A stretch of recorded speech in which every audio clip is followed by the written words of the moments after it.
Welcome back for another adventure in the cookie jar. Today we're doing the fourth recipe from Apple Turnover Murder. We are doing Marge's apple turnovers. So the recipe the book is for.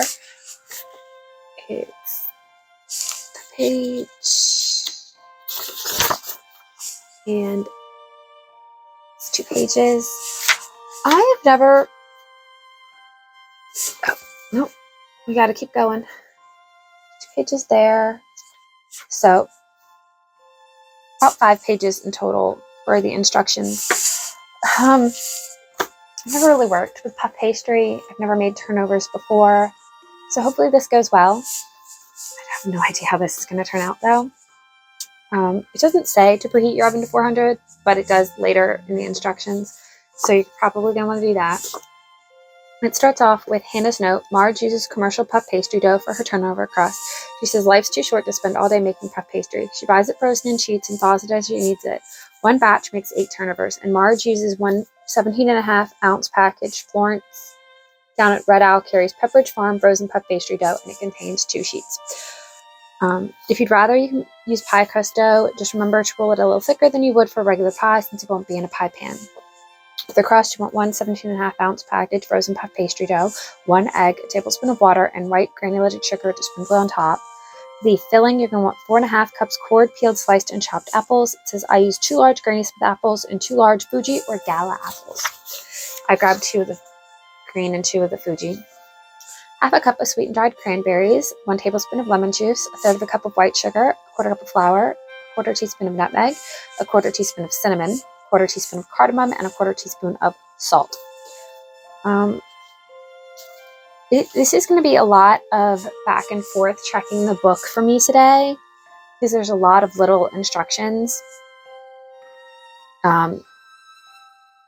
It does at one point have you cutting slits in the tops.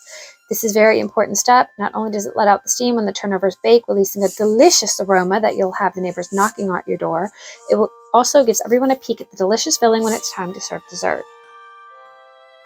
And then it says if there's leftovers, wrap them loosely in wax paper and store them in a cool place. So with that being said, let's hopefully make some turnovers. Here is what we're gonna need for this stuff. Okay, so the first thing it has us doing while a puff pastry is apparently thawing is to take your apples that you peeled and all that. You're going to mix in, let's see, sprinkle the fruit with a tablespoon of lemon juice to keep it from browning.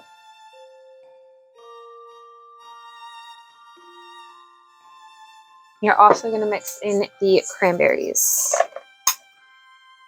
And then sprinkle the fruit. Toss the mixture around your fingers to make sure they're moistened. So, I don't know why it says to do this with your fingers. I think a spoon would have been better. Sugar, the flour, and our spices. I'm just going to throw them all in together. Once we have that mixed, we're going to take our apples back and just dump it on top. It says, again, to use your nice fingers to mix all this. It says it's easier for some reason.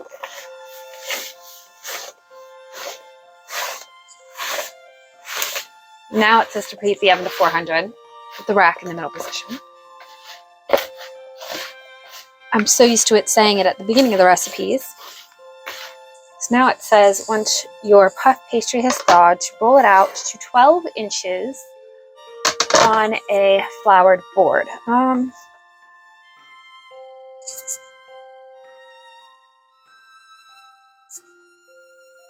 So you're going to want it just a little bit longer than it already is. So now we're going to cut this into 4 pieces. So about halfway on both sides. And then through the center.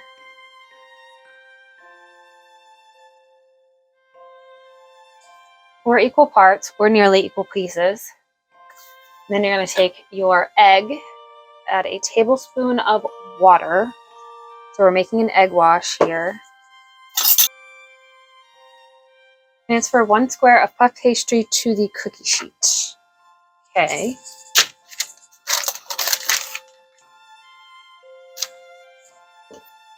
Okay, brush the edges with the egg wash.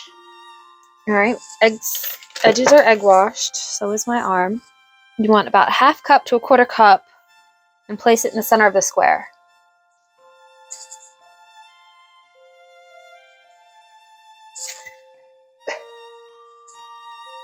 Okay, so we want one corner to the other corner. This isn't exactly square. I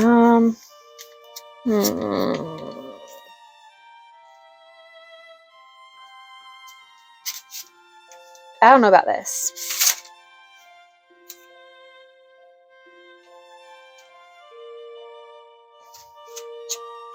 We're just making our best capability here, I guess. I don't know.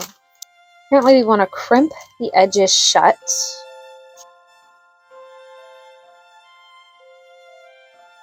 Y'all have to excuse the first one. It looks special. So special. Alright, cut 2 slits in the top, about 1 inch long.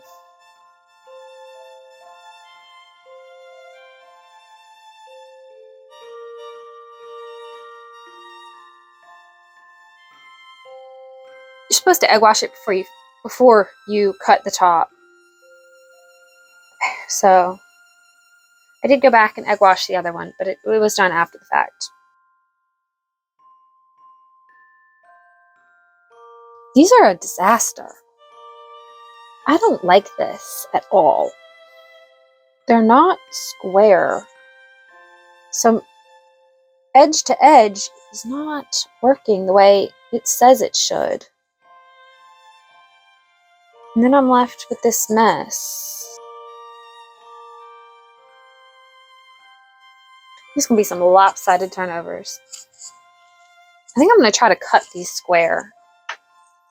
Yeah, that's what we're going to do. I'm going to try...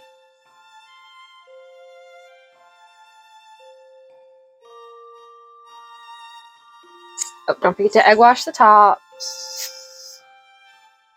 And cut our slits.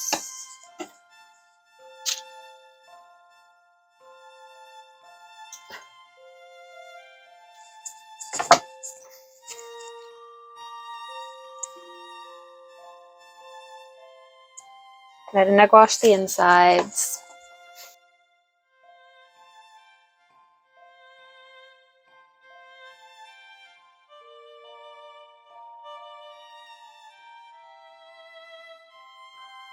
Okay. And now we have to start over. Take our second sheet of pastry dough.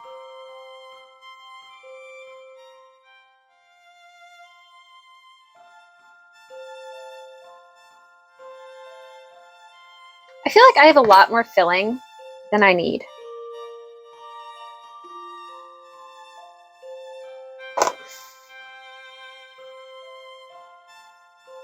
But at this point, I really just want to try to get them closed as best I can. Them being closed is my main goal, not how much filling can I get into them.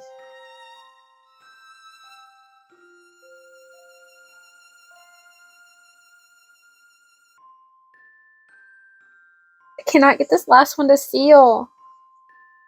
There we go.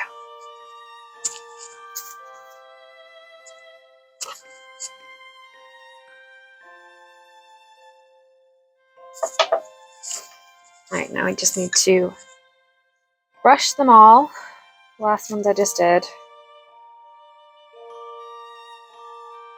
Okay, now that all of the have been filled, oh, we gotta make our cuts. Don't forget the cuts. It doesn't say how much sugar, it just says to sprinkle them with sugar. So I'm just gonna do, like, I don't know, enough to cover the top of each one. This is what we have made. They were a disaster. And I don't know, they don't look too bad looking like this, but they were really hard to get to this point. But let's put them in the oven for 25 minutes. This is what we got after it's all cooled off. I don't know if it was too much egg wash or too much sugar in some places, but it definitely got burnt in a couple of spots.